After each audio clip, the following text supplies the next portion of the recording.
Right guys, just giving a lesson there just now on rotation. Now not the sort of rotation you're thinking of, but let's get in here and discuss it.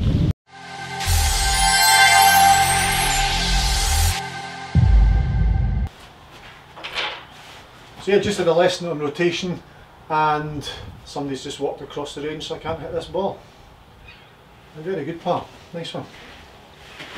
So the rotation this chap was talking about is he had a real problem in pulling the ball left. He had a real problem getting the ball airborne. He had a major problem getting the ball airborne. Yeah, I'm sorry, I've lost where that guy was on the range, and it just... Why would you try and hit a golf ball from out of bounds back into bounds? What's that all about? Anyway, so the rotation this chap was talking about, let's hit a golf ball, man. Oh, still got it. Eureka.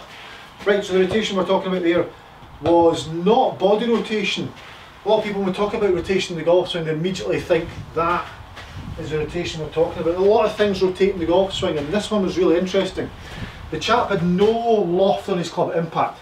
So when he took the club away, when he got his club back to measurable position 2, which is when the club's parallel to the ground, he was so close and so hooded. So the face of his club was pointing down the way when his club was in that position on the backswing. So he's got no loft there at all.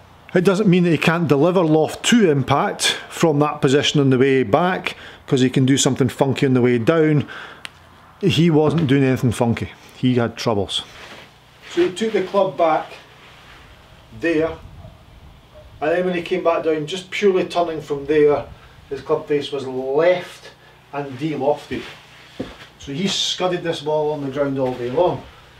Very, very hard to get everything airborne. I mean, driver was really, really bad.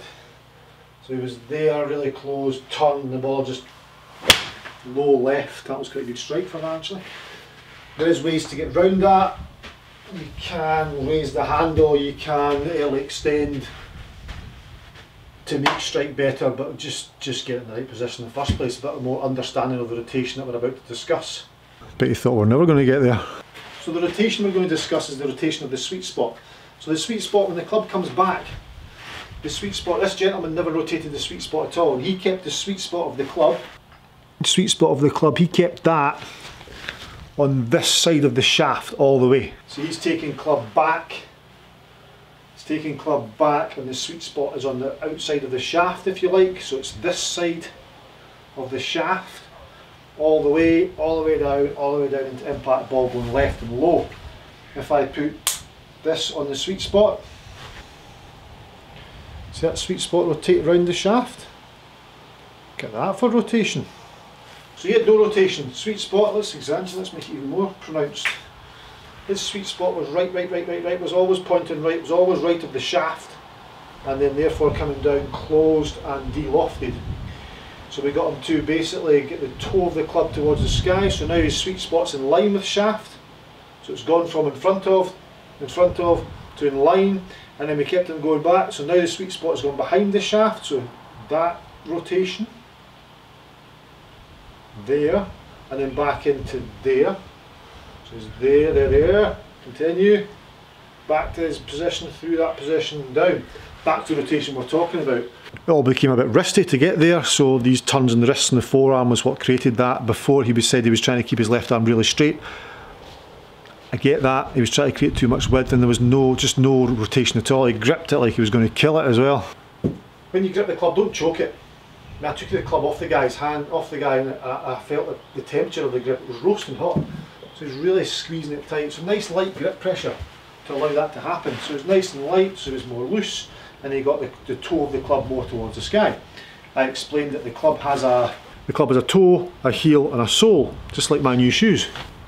Toe, the heel and a sole. That there is a sweet spot. Like that. So I explained when he was taking the club back, he would leave the instep of his shoe pointing towards the golf ball, while his toe and his heel in line with each other. So the club came back like that. So we go back there.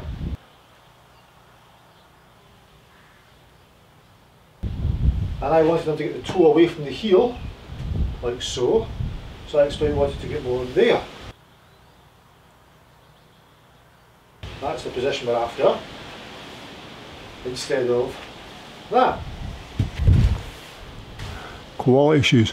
So it's a simple chat about rotation, but it's about sweet spot rotation and how that sweet spot rotates around the to get him into being able to deliver a club face that's got the correct loft, or more lofted club face, and a square aim at address and at impact. Sorry, at impact.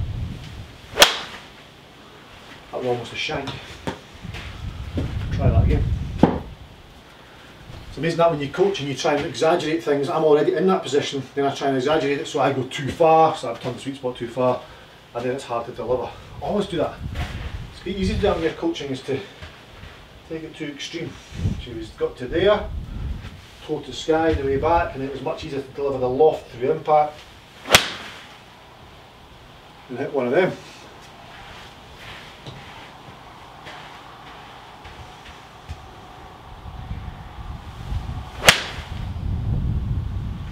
Did mention I got new shoes in there. I think so.